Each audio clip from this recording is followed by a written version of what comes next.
Haleluya, puji Tuhan. Salam sejahtera kasih Tuhan di Yesus Kristus. Selamat pagi, selamat kita jumpa lagi di pagi yang luar biasa ini, dan kita mengucap syukur kepada Tuhan. Haleluya. Kita berterima kasih kepada Tuhan Yesus oleh karena perkenanannya kita boleh bangun di pagi yang indah ini, di hari yang baru, di hari yang luar biasa. Dan oleh karena kemurahan Tuhan, oleh karena kasih sayang Tuhan, kita ada dalam keadaan yang sehat dan terberkati oleh Tuhan. Puji Tuhan.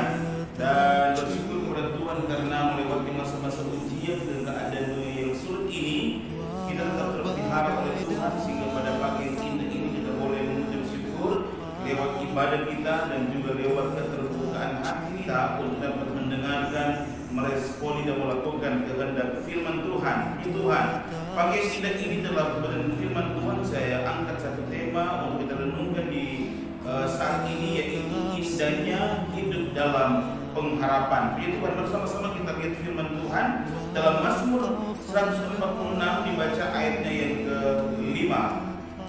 Mazmur 146 dibaca ayat yang ke-5. Saya baca untuk kita semua, dan Bapak Ibu Saudara kita ikuti di Alkitab kita masing-masing. Dan kita sama-sama berdoa supaya sejauh mana suara ini terdengar, maka semua kita dapat menikmati, melihat, boleh menikmati sukacita dan boleh menikmati keberkatan lewat firman Tuhan. Mazmur 146 dibaca ayat yang ke-5. Firman Tuhan berbunyi demikian: berbahagialah orang yang mempunyai Allah Yakub sebagai penolong, yang harapannya pada Tuhan Allahnya. Puji Tuhan. Haleluya. Kita kembali.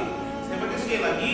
Berbahagialah orang yang mempunyai Allah Yakub sebagai penolong, yang harapannya pada Tuhan Allahnya. Indahnya hidup dalam pengharapan. Yang saya maksudkan dengan kata hidup di sini, Bapak Ibu Saudara, bukan hanya sekedar kita beraktivitas untuk bergerak dan bernafas, tetapi kata hidup yang saya maksudkan di sini adalah bagaimana kehidupan kita memiliki jaminan dalam janji Tuhan, memiliki jaminan dalam kepastian bahwa sebagai orang yang percaya, kita boleh menikmati sukacita, kita boleh menikmati damai sejahtera, kita boleh menikmati pemeliharaan dalam kehidupan jasmani, dalam kehidupan rohani, bahkan terlebih kita boleh menikmati keselamatan yang daripada Tuhan.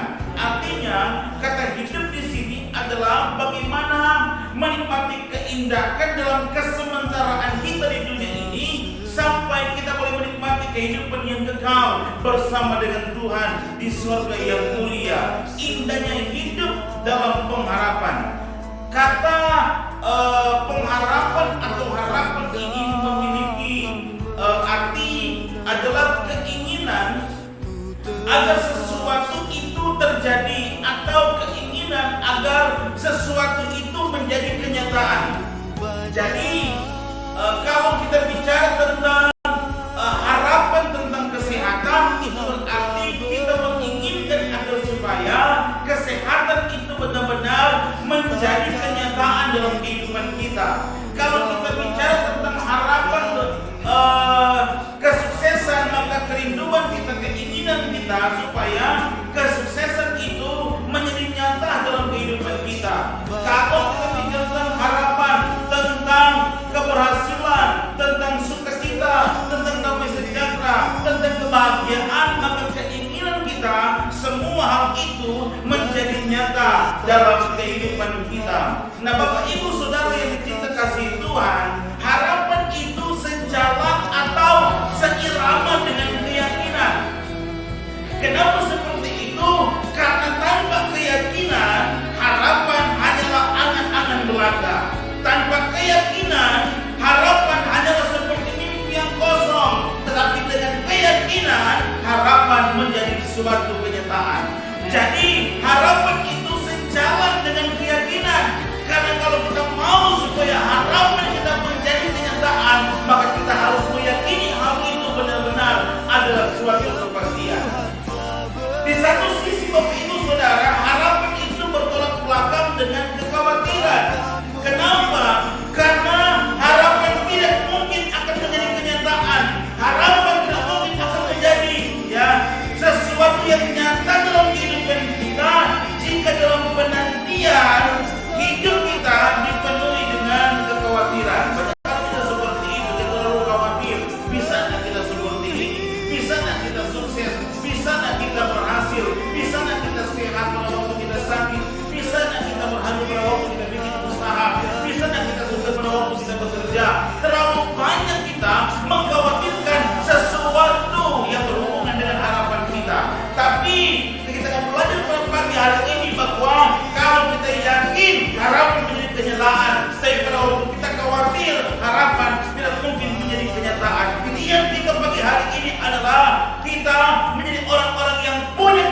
keyakinan bahwa harapan kita pasti menjadi kenyataan.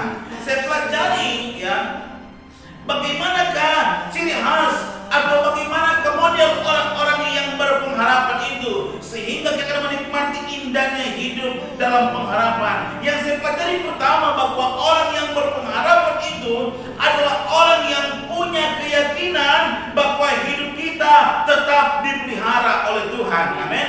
Orang yang punya pengharapan adalah orang yang punya keyakinan yang kuat, yang punya keyakinan yang kokoh bahwa hidup kita itu tetap dipelihara oleh Tuhan. Haleluya. Pada saat dunia berkata susah, maka kita akan berteriak, aku senang dan bahagia. Amin. Pada waktu dunia berkata ya mundur, maka kita akan berteriak, aku bergerak dan terus maju dalam kuasa Tuhan. Pada saat dunia berkata rugi, kita akan berteriak, aku penuh dengan keberuntungan oleh karena kasih Tuhan. Haleluya. Pada saat dunia berkata tidak mungkin, tidak sanggup, tidak kuat, tapi orang-orang yang punya pengharapan akan berteriak, semuanya mungkin karena aku sanggup, karena aku kuat, karena Tuhan yang beserta dengan kita. Coba kita perhatikan ayat firman Tuhan dalam Mazmur 37 ayat yang ke-28. Mazmur 37 ayatnya yang ke-28. Firman Tuhan berbunyi demikian. Sebab Tuhan mencintai hukum dan Ia tidak meninggalkan orang-orang yang dikasihinya. Sampai selama-lamanya mereka akan terpelihara, tetapi anak cucu orang-orang fasik akan dilenyapkan. Perhatikan baik, ada kalimat seperti ini. Dan Ia tidak meninggalkan orang-orang yang dikasihinya. Haleluya. Sampai selama-lamanya mereka akan terpelihara. Ya, Tuhan tidak akan pernah meninggalkan kita. Terjemahan lain dengan kata tidak meninggalkan artinya Ia tidak membiarkan kita terlantar. Jadi apapun keadaan, situasi, kondisi dunia ini, orang yang berpengharapan punya keyakinan bahwa kita akan tetap terpelihara oleh Tuhan. Kenapa? Karena Tuhan tidak meninggalkan kita, tidak pernah Dia biarkan kita terlantar. Jadi ketika dunia dalam keadaan yang tidak baik, ketika dunia dalam keadaan yang resesi, ketika dunia dalam keadaan yang kekurangan, anak-anak Tuhan, haleluya, dijaga Tuhan dan tidak dibiarkan terlantar. Mari kita lihat bukti firman Tuhan dalam Habakuk pasal yang ketiga ayatnya yang ke-17 dan 18. Habakuk pasalnya yang ketiga ayat 17 sampai 18. Firman Tuhan berbunyi demikian. Sekalipun pohon ara tidak berbunga, pohon anggur tidak berbuah, hasil pohon zaitun mengecewakan, sekalipun ladang-ladang tidak menghasilkan bahan makanan, kambing domba terhalau dari kurungan, dan tidak ada lembu sapi dalam kandang, namun aku akan bersorak-sorak dalam Tuhan, beria-ria dalam Allah yang menyelamatkan aku. Kenapa? Karena Ia tidak pernah meninggalkan kita. Dunia boleh dalam keadaan sulit, tapi firman Tuhan katakan anak-anak Tuhan akan bersorak-sorak dalam Tuhan, beria-ria karena Tuhan menyelamatkan kita.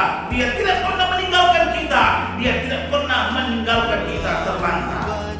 Kemudian firman Tuhan katakan begini, ada kalimat sampai selama-lamanya mereka akan terpelihara. Apa arti daripada kalimat firman Tuhan ini? Terpelihara itu artinya yang pertama adalah Tuhan melindungi kita. Ia melindungi kita. Kalau kita bicara tentang perlindungan berarti kita dilindungi dari sesuatu yang mengancam kita. Nah, di sekitar kita Bapak Ibu Saudara ada begitu ancaman-ancaman. Apakah itu ancaman bala bahaya? Apakah itu ancaman malapetaka? Apakah itu ancaman musibah, kecelakaan, sakit penyakit, bala sampah, kutuk, maut, kematian? Tapi firman Tuhan katakan orang-orang yang punya pengharapan kita terpelihara. Kenapa? Karena Allah itu adalah Allah yang melindungi hidup kita. Yang berikut, karena terpelihara di sini mengatakan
tidak pernah meninggalkan kita, tapi hidup kita tetap terpelihara oleh karena Tuhan. Itulah yang kedua yang saya pelajari, orang-orang yang ingin menikmati indahnya hidup pengharapan atau orang-orang yang berpengharapan adalah orang yang punya keyakinan bahwa dengan melakukan firman Tuhan kita akan semakin dicintai dan dikasihi oleh Tuhan. Ya. Jadi orang yang berpengharapan adalah orang-orang yang meyakini dengan kokoh bahwa pada waktu saya melakukan kehendak Allah, pada waktu saya melakukan firman Tuhan, maka hidup saya ini akan semakin disayangi, akan semakin dikasihi oleh Tuhan. Wahyu pasalnya yang pertama, ayatnya yang ketiga. Wahyu pasalnya yang pertama, ayatnya yang ketiga, firman Tuhan berbunyi demikian: berbahagialah ia yang membacakan dan mereka yang mendengarkan kata-kata nubuat ini dan yang menuruti apa yang ada tertulis di dalamnya, sebab waktunya sudah dekat. Haleluya. Jadi orang yang membaca, orang yang mendengarkan, orang yang merenungkan, orang yang melakukan firman Tuhan, Alkitab katakan berbahagia. Ya. Jadi hidup yang berpengharapan, hidup indah dalam pengharapan adalah bahwa kita meyakini pada waktu kita melakukan kehendak Tuhan, pada waktu kita menjalankan firman Tuhan dengan sungguh hati, kita akan semakin disayangi, kita akan semakin dikasihi oleh Tuhan, dan hidup kita berbahagia. Apa itu bahagia? Bahagia adalah perasaan senang dan tentram karena bebas dari segala yang menyusahkan. Itu tuh bahagia, pengertian. Jadi ada perasaan senang dan tentram karena bebas dari segala yang menyusahkan. Bapak, Ibu, Saudara yang dicinta kasih Tuhan, apa yang menyusahkan kita akhir-akhir ini? Engkau mungkin berkata bahwa keadaan ekonomiku menyusahkan aku. Engkau mungkin berkata bahwa keadaan kesehatanku ini menyusahkan aku. Aku terus digerogoti dengan sakit penyakit. Engkau mungkin berkata pekerjaanku ini menyusahkan aku. Kenapa? Karena tidak ada titik terang untuk aku menikmati keberhasilan dan keberuntungan. Engkau mungkin berkata bahwa lingkungan di sekitar aku ini menyusahkan aku. Engkau mungkin berkata keadaan dunia ini menyusahkan aku. Tapi firman Tuhan katakan, kalau kita lakukan firman Tuhan dengan sungguh-sungguh, kita akan disayang Tuhan dan hidup kita berbahagia. Yang itu kita memiliki kepastian, ketentraman, kesenangan. Karena apa? Oleh karena kuasa Tuhan membebaskan kita dari segala yang menyusahkan kita. Engkau mungkin punya pergumulan dengan anak-anakmu. Sebagai seorang istri, engkau mungkin bergumul karena keadaan suamimu. Sebagai seorang suami, engkau mungkin bergumul dalam keadaan istrimu. Begitu menyusahkan hidup kita. Tapi percayalah, dalam kuasa Tuhan, Tuhan berikan kita jaminan kebahagiaan. Kita dibebaskan dari hal-hal yang menyusahkan. Yang berikut, kata bahagia di sini mengandung pengertian beruntung. Tidak merugi, tapi semakin hari semakin bertambah-tambah dalam Tuhan. Haleluya. Jadi orang yang berbahagia karena melakukan firman Tuhan, Alkitab katakan beruntung, tidak rugi. Semakin hari semakin bertambah-tambah dengan Tuhan. Apa yang semakin bertambah-tambah? Ya, sukacita kita semakin bertambah-tambah. Haleluya. Semangat kita semakin bertambah-tambah. Berkat kita semakin bertambah-tambah. Haleluya. Cinta kepada keluarga semakin bertambah-tambah. Cinta suami kepada istri semakin bertambah-tambah. Cinta istri kepada suami semakin bertambah-tambah. Cinta orang tua kepada anak-anak semakin bertambah-tambah. Cinta anak-anak kepada orang tua semakin bertambah-tambah. Cinta kita sebagai warga masyarakat, sebagai sesama warga jemaat semakin bertambah-tambah. Bahkan cinta kita kepada Tuhan semakin bertambah-tambah. Sehingga apapun keadaan yang sementara kita jalani, kita berkata, aku mau cinta Yesus selamanya. Sekalipun badai silih berganti dalam hidupku, aku mau cinta Yesus selama-lamanya. Haleluya. Yang yang paling indah adalah ketika kita sekeluarga bisa kumpul di rumah kita masing-masing dan kita berkata kepada anak-anak kita sebagai orang tua, hai anak-anakku, aku mengasihi engkau. Kami sebagai orang tua mencintai engkau.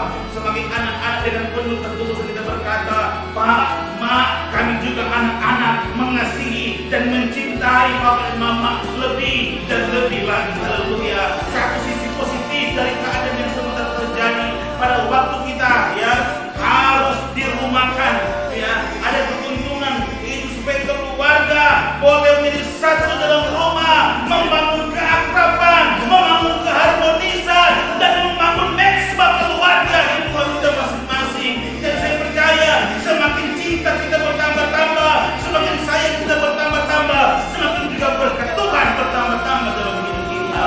Karena apa kita katakan betapa indahnya hidup rukun dan damai.